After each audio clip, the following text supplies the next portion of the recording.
Dalam nama Bapa dan Putra dan Roh Kudus. Amin. Umat Allah yang terkasih, hari ini hari Senin tanggal 21 Maret 2022, Injil yang kita renungkan Lukas 4 ayat 24 sampai 30. Yesus berbicara tentang penolakannya oleh kaumnya sendiri di kampung halamannya. Bahwa Nazaret menolak Yesus karena apa para saudara? Karena iri hati. Juru selamat kita menjelaskan mengapa dia tidak melakukan mujizat di kampung halamannya sendiri. Untuk mencegah seseorang berpikir bahwa kita harus menghargai kasih sayang untuk warga kampung kita. Dia yang mencintai semua tidak bisa mencintai sesama warganya. Tetapi mereka yang iri pada Yesus menghilangkan cinta mereka. Karena cinta itu para saudara tidak pernah iri dan tidak sombong. Namun warga kampungnya tidak kekurangan berkat Allah. Bukankah merupakan sebuah mujizat yang lebih besar bahwa Yesus ternyata dilahirkan di sana? Jadi apa yang kita lihat para saudara di sini? Bahwa ukuran kecemburuan itulah yang membawa kejahatan. Kampungnya ternyata ditemukan tidak layak karena mereka iri hati.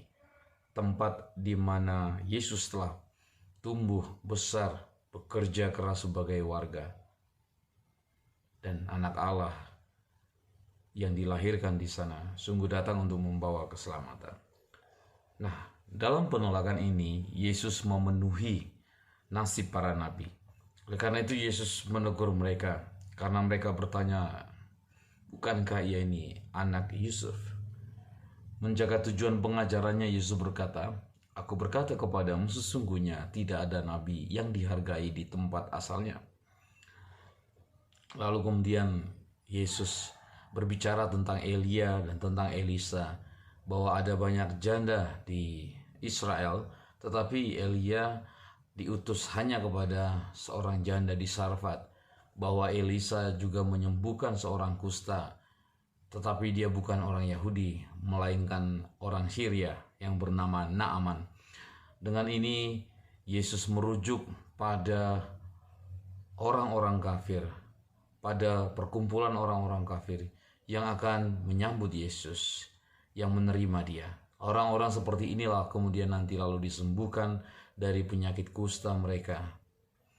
Nah, para saudara, rupanya warga sekampung Yesus menjadi marah dan mereka berupaya untuk membunuh Yesus. Jadi mereka mengusir dia dari kota mereka. Mereka ingin membunuh dia.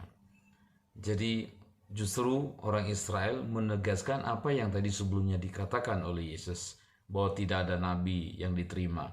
Seorang nabi ditolak di tempat asalnya.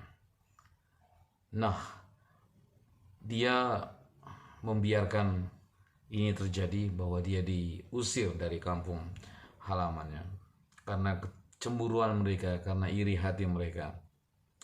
Dan bahkan para saudara, mereka telah mengarah pada sebuah tindakan kekerasan. Jadi kekerasan mereka pun tidak lagi masuk akal, tidak rasional, dan kecemburuan mereka tidak lagi terkendali.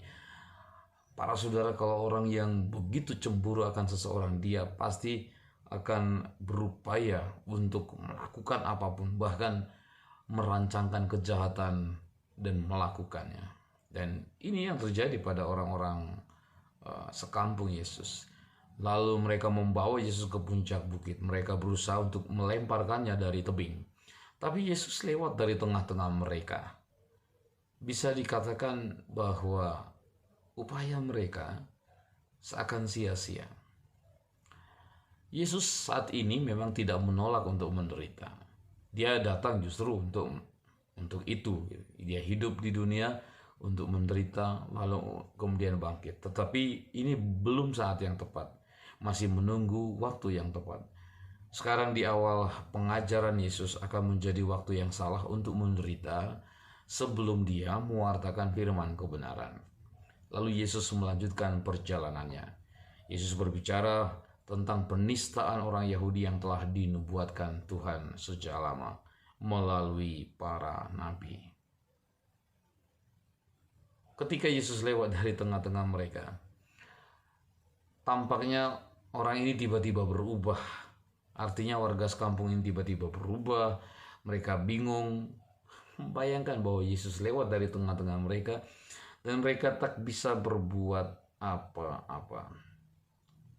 Orang yang cemburu, orang yang iri hati, mereka tidak akan mampu mencapai apa yang mereka inginkan karena mereka selalu melihat kelebihan orang lain, tetapi mereka tidak mampu untuk melihat mutiara dalam diri mereka.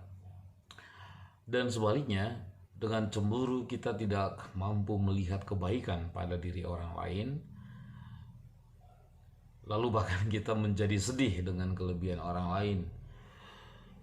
Terlepas dari itu semua, bahwa Yesus adalah anak Allah, bahwa ia telah mengerjakan tanda-tanda mukjizat yang besar yang seharusnya membawa mereka bukan lagi melihat latar belakang Yesus, tetapi melihat latar depan Yesus, bahwa Yesus datang untuk menggenapi firman Tuhan. Saudara-saudara, penyakit kecemburuan ini sesuatu yang harus kita kikis dari dalam hati kita. Mari kita juga belajar bukan hanya untuk mengatasi orang lain, tapi kita mau belajar dari orang lain. Kita mau belajar dari kelebihan orang lain. Kita mau belajar dari kekuatan orang lain. Itu sesuatu yang penting. Karena ketika kita membangun sesuatu hal, membangun kerajaan Allah, salah satu hal nanti yang akan bisa merongrong persatuan itu ialah iri hati dan kesombongan. Dua hal ini harus dikikis habis-habis dalam pembangunan kerajaan Allah. Mari di masa prapaskah ini kita melihat kembali bahwa iri hati itu juga seringkali datang menjumpai kita ketika kita melihat kelebihan orang lain. Kita mohonkan kepada Tuhan, Tuhan semoga Engkau mengikis rasa iri hati dari hatiku dan berikanlah kiranya aku rasa sukacita melihat keberhasilan orang lain, dan berikanlah juga kemampuan dalam diriku untuk melihat apa yang berharga yang telah Engkau berikan kepadaku. Niscaya kita justru tidak lagi dikuasai oleh kecemburuan atau iri hati. Tuhan Yesus memberkati. Bapa dan Putra dan Roh Kudus. Amin.